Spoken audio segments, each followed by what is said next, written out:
Mantan Wali Kota Semarang Hefearita Gunaryanti Rahayu dan suaminya Alwin Basri mengikuti sidang perdana di Pengadilan Tipikor Kota Semarang.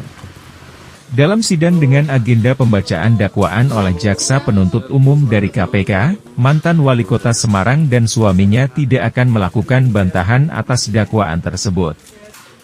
Hefearita Gunaryanti Rahayu mantan Wali Kota Semarang bersama dengan suaminya Alwin Basri, Senin siang hadir memenuhi panggilan sidang pertama di Pengadilan Negeri Tipikor Semarang bersama dengan Komisi Pemberantasan Korupsi. Mantan Wali Kota Semarang bersama dengan mantan anggota DPRD Provinsi Jawa Tengah yang tersandung kasus korupsi itu, dikawal petugas KPK saat memasuki ruang sidang.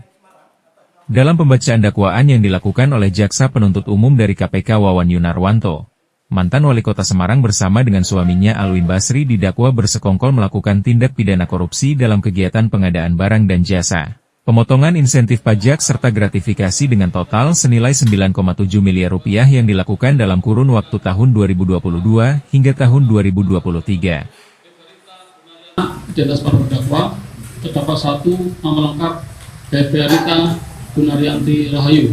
Tidak terdapat dua nama lengkap Alwin Basri. Tidak semangat dianggap dibacakan. Penahanan dianggap dibacakan.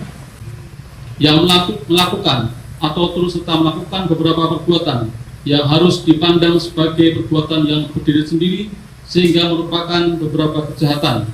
Menerima hadiah atau janji, yaitu telah menerima uang sebesar 2 miliar rupiah dari Martono selaku penerima manfaat dari PT Rama Sukses Mandiri dan PT Cimader 777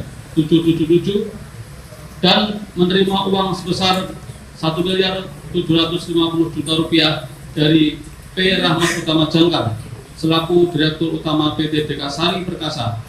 Padahal diketahui atau patut diduga bahwa hadiah atau janji tersebut diberikan untuk menggerakkan agar melakukan atau tidak melakukan sesuatu dalam jabatannya, yaitu agar terdakwa satu Hefearita Gunaryanti Rahayu selaku PRT Wali Kota Semarang maupun Wali Kota Semarang bersama-sama dengan terdakwa dua Alwin Basri mengupayakan Martono mendapatkan pekerjaan pada lingkungan pemerintah Kota Semarang serta mengupayakan agar PT Dekasari Perkasa mendapatkan pekerjaan pengadaan meja dan kursi fabrikasi sekolah dasar pada anggaran pendapatan dan belanja daerah perubahan APBDP Kota Semarang tahun anggaran 2023 sebesar 20 miliar rupiah. Atas dakwaan yang dibacakan oleh Jaksa Penuntut Umum, mantan Wali Kota Semarang dan suaminya tidak melakukan eksepsi atau pembelaan. Namun, kuasa hukum terdakwa meminta adanya tersangka baru dalam kasus korupsi yang melibatkan mantan Wali Kota Semarang dan suaminya. Pasalnya, dari hasil pembacaan dakwaan ada nama Kepala Bapenda Kota Semarang yang ikut melakukan pemotongan insentif pajak pegawai. Saya ingin sampaikan berkaitan dengan surat dakwaan ya.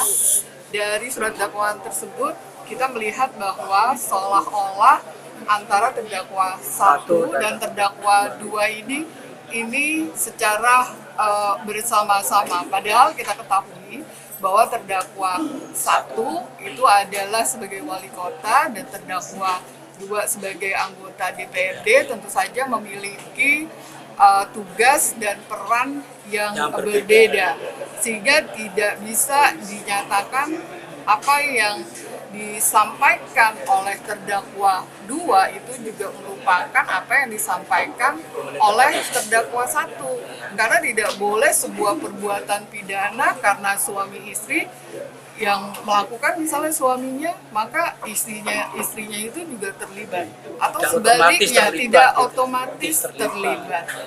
Kemudian juga berkaitan dengan di dalam surat dakwaan kita lihat bahwa tuduhan suapnya itu menerima 1,75 M dari Rahmat Jangkar, tapi di dalam dakwaan kita melihat bahwa uang itu ada pada Rahmat Jangkar. Belum diterima, belum uangnya diterima oleh terdakwa 1 dan terdakwa 2. Ya, tidak ada uang yang diterima oleh terdakwa 1 dan terdakwa 2. Kemudian berkaitan dengan tuduhan pemerasan ya yang dilakukan berkaitan dengan iuran insentif ya yang diterima itu sebenarnya bukan kebijakan yang dikeluarkan oleh terdakwa 1 atau Bu Ita, karena di dalam wali kota yang sebelumnya pemotongan insentif pajak yang kemudian tadi kita mendengar bersama-sama dinyatakan sebagai iuran kebersamaan itu adalah kebijakan dari wali kota sebelumnya. Nah, Bu Ita sebagai wali kota yang baru, PLT, itu hanya meluruskan kebijakan dari wali kota lama. Dan itu dinyatakan oleh ketua Bapendanya bahwa itu adalah sebagai uang operasional. Sidang dengan agenda pembacaan dakwaan oleh jaksa penuntut umum yang diketua Hakim Pengadilan Tipikor Junaidi, akan kembali dilakukan pada Senin depan dengan agenda pemeriksaan saksi.